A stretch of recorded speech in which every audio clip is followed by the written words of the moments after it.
سنانے کے قابل. پیار سے بولو. نہ کوئی عمل ہے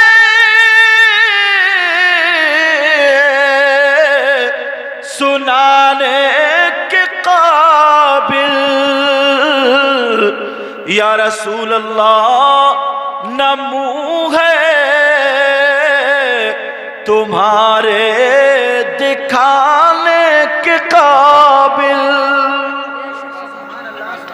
کرم نے رکھ لاج سجدوں کی مرزا، کرم نے رکھ لاج سجدوں کی مرزا. یہ سر کہاں تھا آستانے کے قابل. اللہ اللہ تو صلوات اسی کے مضبوط ہوں گے جس کے اعمال اچھے ہوں گے. اب ایک سوال اور آتا ہے. دو ہو گئے. موت مومن کے لیے تحفہ کیسے؟ سوالات یاد کیوں نہیں کرائے جاتے ہیں؟ ان کی تیاری جو کرائی جاتی ہے وہ اعمال کے ذریعے. ٹھیک ہے. اب تیسری بات یہ بتانے جا رہا ہوں، ایک ایک بات کلیئر کر کے جتنی بھی لگتی ہیں وہ آگے بڑھتا ہوں. کیا ہے یہ بتائیں. ہو سکتا ہے کسی کے ذہن میں ایک بات آ جائے، یار ہمارے آقا ہمارے نبی اکیلے، بولو ہیں کہ نہیں؟ ایک. اور ایک وقت میں مرنے والے انیک، اور نبی سب کی قبروں میں جاتے ہیں. اسلام کیا کہتا بولو؟ نبی سب کی قبروں میں جاتے ہیں. تم مرنے والے ایک ہی وقت میں انڈیا میں بھی، پاکستان میں بھی، چین، جاپان، بنگال، پوری دنیا میں کہاں کہاں مرتے ہیں. تو پھر ایک وقت میں ایک ٹائم میں نبی سب کی قبروں میں کیسے چلے جاتے ہیں؟ سوال سمجھا؟ آیا سمجھ میں؟ بولتے رہو. نبی اکیلے اور مرنے والے ہزاروں ایک ہی وقت میں، تو پھر نبی سب کی قبروں میں کیسے چلے جاتے ہیں؟ یہ سمجھ میں نہیں آ رہی. تم نے ایک بات سنی ہوگی کہ غوث پاک 70 جگہ اپنے مریدوں کے یہاں گئے تھے. ایک مولانا پکڑے گئے 4 جگہ کھاتے ہوئے، ادھر بھی کھائی ادھر بھی کھائی ادھر بھی کھائی، چوتھی جگہ پکڑ گئے. نمازی بولے کیا حضرت تمہارا پیٹ ہے انڈیا گیٹ ہے؟ بولے چپ، غوث پاک کا غلام نہیں ہو کیا؟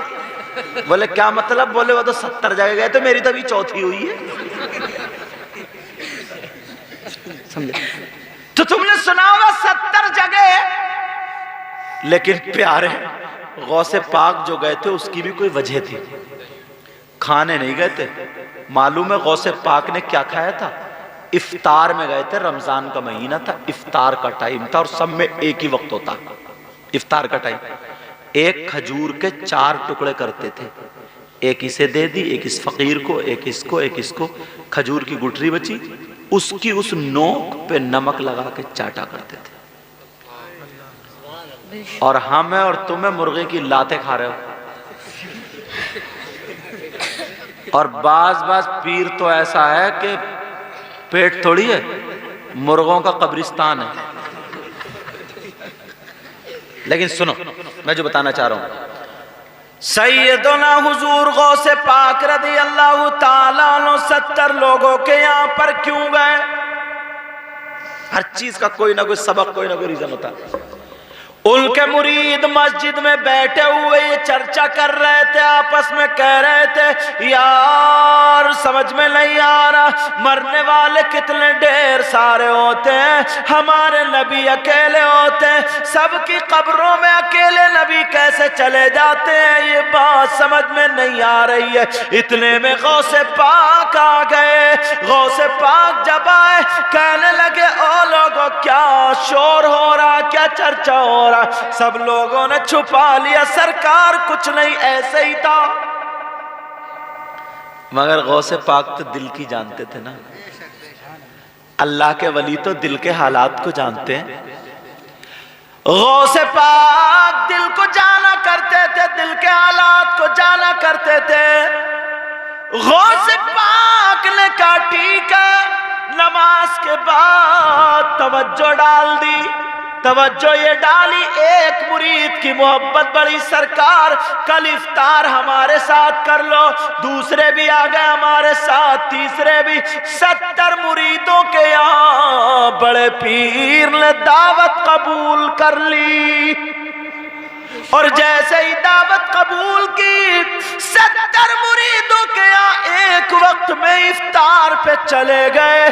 غوث پاک جب گئے, اللہ اللہ سارے کے سارے بڑے خوش تھے. اب جب عشاء میں آئے نا تو خوشی کے مارے ایک نے کہا یار آج تو میں بڑا خوش قسمت ہوں. بولے کیوں؟ بولے آج تو میں نے غوث پاک کے ساتھ میں افطار کیے. تو برابر بولا چپ, جھوٹ بول لیا, غوث پاک تو میرے گھر تھے. دوسرا بولا یار یہ تو دونوں کچی پھینک رہا ہے, غوث پاک تو میرے یہاں تھے. تیسرا بولا او چھت نہ گر جائے, میرے یہاں تھے, میرے یہاں. وہ بھی سیدھا ہو گیا, وہ چاروں ختم. پھر میرے یہاں کون تھا؟ 5 والا چپ, تو بھی ان کا ساتھ دے رہا, تمہارے کسی کے نہیں, میرے یہاں تھا. اجی 70 کے 70 پھر شور مچ گیا. بڑے پیر مسکراتے ہوئے آ گئے, کہنے لگے کیا بات ہے. سب چپ, لیکن کوئی نہ کوئی تو ایسا ہوتا ہی ہے, کوئی نہ کوئی تو ہوتا ہی. مسخرہ سا تھوڑا سا. کہنے لگا سرکار دیکھو نا یہ آپ کا مرید بھی ہے اور بالکل کچا پھینک رہا ہے. بولے کیا مطلب؟ بولے حضور یہ کہہ رہا ہے کہ غوث پاک نے افطار میرے یہاں کیے, اور جبکہ سرکار آپ تو میرے گھر تھے نا. دوسرا بولا سرکار یہ تو منہ پہ ہی بول لیا ہے. سارے کے سارے بول پڑے, کہنے لگے نہیں میرے آتے. بڑے پیر نے سب کی سن لی, مسکرا کر کے بولے خاموش بیٹھو, سنو تم کہہ رہو میرے یہاں بالکل ٹھیک ہے, ان کے یہاں بھی تھا, ان کے یہاں بھی, ان کے یہاں بھی, ان کے یہاں بھی, کہ حضور سب کے یہاں تھے. بڑے پیر نے کہا کل کی بتاؤ, کل تم کیا کہہ رہے تھے؟ تم نے مجھ سے چھپا لیا تھا, تم سوچ رہے تھے مجھے پتہ نہیں چلے گا. تم سب نے یہ ذکر کیا تھا میرے لالا کے بارے میں, مرنے والے نہ جانے کتنے, اور میرے آقا اکیلے سب کی قبروں میں کیسے چلے جاتے ہیں پتہ چل گیا ہوگا. میں تمہارے یہاں کھانے نہیں گیا, جواب دینے گیا تھا. جب نواسے کا یہ عالم ہے تو لالا کا عالم کیا ہوگا. ارے جب تمہارا پیر جا سکتا ہے تو نبیوں کا امام کیوں نہیں جا سکتا.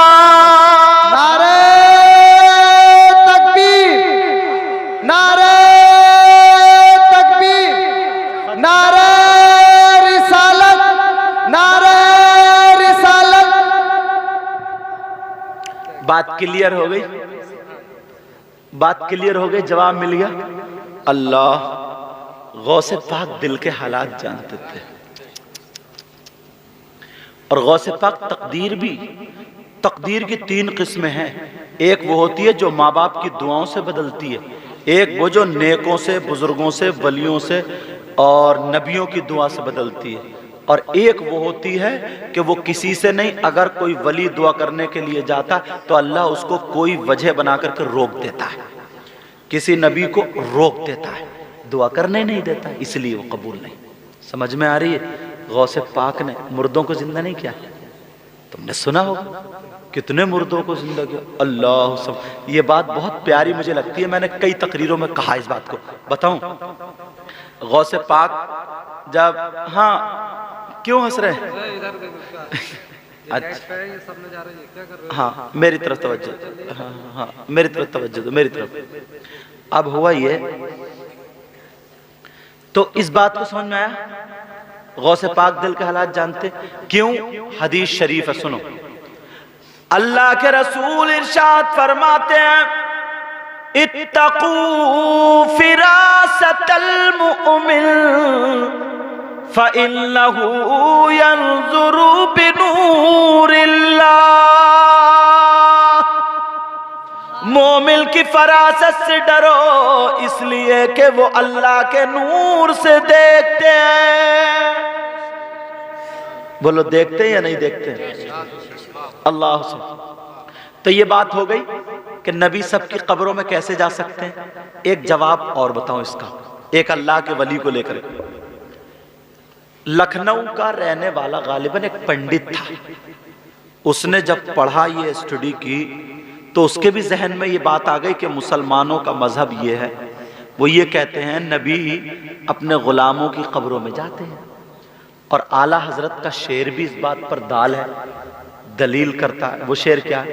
یہ دیکھو، یہ روشنی ہے نا، ابھی جل رہی ہے تو اجالا ہے، اور یہ بند ہو جائے گا تو اندھیرا، لیکن نبی قبر میں آئیں گے تو روشنی ہو جائے گی، نور ہوگا، آقا آئیں گے تو، لیکن پھر آقا چلے جائیں گے تو نور کب تک رہے گا؟ یہ جواب اعلیٰ حضرت نے اپنے شعر میں دے دیا۔ کیا؟ قبر میں لہرائیں گے تا حشر چشم نور کے۔ تا حشر کا مطلب ہے حشر تک۔ ہاں سمجھے کیا؟ قبر میں لہرائیں گے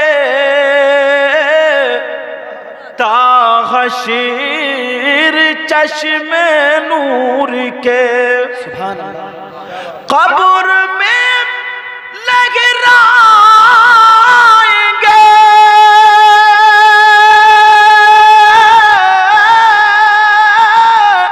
تا حشر چشم نور کے، اور جلوہ فرما ہوگی جب طلعت رسول اللہ کی، جلوہ فرما ہوگی جب طلعت رسول اللہ کی، اور جلوہ فرما ہوگی جب طلعت رسول اللہ کی۔ اس پنڈت نے پڑھا اور اب مولویوں کے پاس، مفتیوں کے پاس جانے لگا۔ کیا کرنے؟ پوچھنے، یہ بتاؤ یہ بتاؤ، لیکن وہ مان کے نہ دے۔ دلی آیا، اس کو تشفی نہیں ہوئی، بڑے بڑے، لیکن ایک فقیر مل گیا اللہ والا، اس نے پیشانی کو دیکھا، دیکھنے کے بعد کہا او جنتی انسان، ادھر اس کے وہ بھی لگا ہوا تھا ٹیکا، او جنتی انسان جو تو مسئلہ دلی میں پوچھنے آیا لکھنؤ سے، وہ تو تجھے لکھنؤ ہی میں پتہ چل جاتا۔ وہ کہنے لگا او فقیر تجھے کیسے پتا میں مسئلہ کیا پوچھنے آیا ہوں، کیا جواب لینے آیا ہوں؟ وہ فقیر کہنے لگا ارے مجھے تو پتا ہے جو تو پوچھنے آیا ہے، بول تیرا سوال یہ نہیں ہے مرنے والے ہزاروں اور میرے نبی اکیلے سب کی قبروں میں ایک وقت میں کیسے چلے جاتے ہیں؟ کہاں یہی سوال ہے، کہاں جا لکھنؤ چلا جا، چار باغ پہنچ جا، وہاں پر جا ایک املی کا پیڑ ہے، املی کے پیڑ کے نیچے بیٹھا ہوا ایک اللہ والا قرآن کی تلاوت کر رہا ہے، جا چلا جا وہی جواب دے دے گا۔ یہ واپس ہو گیا، جب واپس ہوا جب پہنچا تو دیکھا اس پیڑ کے نیچے حضرت شامینہ لکھنوی رحمت اللہ تعالی علیہ قرآن کی تلاوت کر رہے تھے۔ جیسے ہی پہنچا قرآن پہ ہاتھ رکھ کے بند کر کے بولے آئیے جنتی انسان آئیے۔ یہ کہنے لگا میٹھی میٹھی باتوں میں نہیں آنے والا، آپ نے مجھے جنتی کیسے کہہ دیا؟ بولے میں نے تو جنت کے محل پہ تیرا نام لکھا ہوا دیکھ لیا۔ میں ایسے ماننے والا نہیں، میرا ایک سوال ہے اس کا جواب چاہیے۔ بولے پوچھ لو. کہ یہ بتاؤ مرنے والے بہت سارے نبی اکیلے سب کی قبروں میں کیسے چلے جاتے ہیں؟ تو یہ اللہ والے بولے بتا دوں یا دکھا دوں؟ سبحان اللہ بولو. سبحان اللہ. بولے بتا دوں یا دکھا دوں؟ اب تو اس کے لیے اور آسان، بولے دکھا دو، اس سے اچھا میٹر کیا؟ بولے اب تو بتانا بعد میں، پہلے دکھائی دو. لیکن اللہ والا بھی اللہ والا ہوتا ہے، اسے کیا پتا تھا جب ان کے گدا بھر دیتے ہیں شاہان زمانہ کی جھولی، جب ان کے گدا بھر دیتے ہیں شاہان زمانہ کی جھولی، اور محتاج کا جب یہ عالم ہے مختار کا عالم کیا ہوگا؟ اللہ اللہ کہنے لگے سن سن ذرا توجہ سے سن، تو مجھے دیکھ لے اور اس املی کے پیڑ کو دیکھ لے. اللہ اللہ، اور کہا میں قرآن کی تلاوت کروں گا، جیسے ہی 3-4 آیتیں پڑھوں تو آنکھیں بند رکھنا، جب 3-4 آیتیں پڑھ لوں تو آنکھوں کو کھول لینا. کہا ٹھیک ہے. اس پنڈت نے اپنی آنکھوں کو بند کر دیا، لیکن اللہ والے حضرت شامین لکھنوی نے جب اعوذ باللہ بسم اللہ پڑھنے کے بعد قرآن کی تلاوت کی 2 یا 3 آیتیں پڑھی، جیسے ہی آیتیں پڑھی گئے اور اس نے اپنی آنکھوں کو کھول کے دیکھا تو وہ اللہ والا حضرت شامین لکھنوی جو املی کے پیڑ کے نیچے قرآن کی تلاوت کر رہے تھے، اب اس نے دیکھا املی کے ہر پتے پہ بیٹھے ہوئے قرآن کی تلاوت کر رہے ہیں. نعرہ تکبیر، نعرہ تکبیر، نعرہ رسالت، نعرہ رسالت. سید مولانا مفتی مقیم الرحمن صاحب قبلہ. اب وہ کہا بس کافی ہو گیا، کلمہ پڑھا دو. کلمہ پڑھ لیا صاحب. اور جو چیلے چپاٹے تھے کہتے آپ تو بہت بڑے مناظر تھے، اتنی جلدی کلمہ کیسے پڑھ لیا؟ بولے دیکھ نہیں رہا جب امتی کا یہ عالم ہے تو پھر آقا کا عالم کیا ہوگا؟ سبحان اللہ. کیا دیکھ نہیں رہا جب ولی کا یہ عالم ہے تو نبی کا عالم کیا ہوگا؟ جب اس پار کا یہ عالم ہے تو اس پار کا عالم کیا ہوگا؟ کہا کیوں پڑھا؟ شاعر نے ترجمانی کی. آسرا میرے دل کا لا الہ الا اللہ.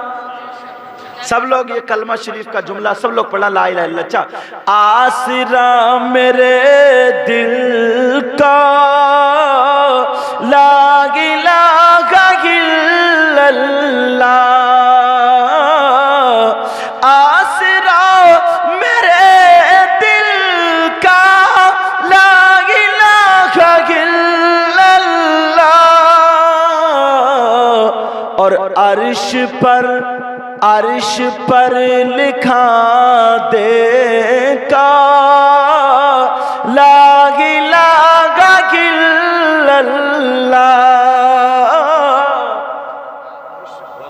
اب پتہ چل گیا کہ نبی کیسے جاتے. اچھا دوسری بات یہ ہے، جو لوگ یہ سوال کرتے ہیں ان سے کہنا، ملک الموت جب اتنے لوگوں کی روح قبض کر سکتے ہیں تو میرے نبی تو ان سے افضل ہے. اور سوال قبر کے سوال جواب کرنے والے کون ہیں؟ منکر نکیر. تو یہ بھی تو جاتے ہوں گے سوال کرنے. بولو، یہ بھی تو یہی تو جاتے سوال کرنے، تو پھر یہ بھی تو قبروں میں جاتے ہوں گے. ارے جب ادنا جا سکتا تو پھر اعلیٰ کیوں نہیں جا سکتا؟ جن کے صدقے میں کائنات کا ذرہ ذرہ بنا، اگر میرے نبی کو پیدا کرنا مقصود نہ ہوتا تو اللہ تعالیٰ اپنی ربوبیت کا اظہار نہیں فرماتا اور کائنات کو پیدا نہیں فرماتا. سب کچھ میرے نبی کی وجہ سے، میرے نبی کے صدقے میں اللہ اللہ زمین بنی، آسمان بنا، پہاڑ بنے، کائنات کا ذرہ ذرہ بنا. تبھی تو بریلی کے امام کا قلم اٹھا، یا رسول اللہ زمین و زماں تمہارے لیے، مکین و مکہ تمہارے لیے، چنین و چنا تمہارے لیے، بنے دو جہاں تمہارے لیے، دہن میں زباں تمہارے لیے، بدل میں ہے جا تمہارے لیے، ہم آئے یہاں تمہارے لیے. یا رسول اللہ اپنا ایمان تو یہ ہے، لا ورب العرش جس کو جو ملا ان سے ملا، اور بڑھتی ہے کونین میں نعمت رسول اللہ کی. اب یہ بات ہو گئی قبر کی.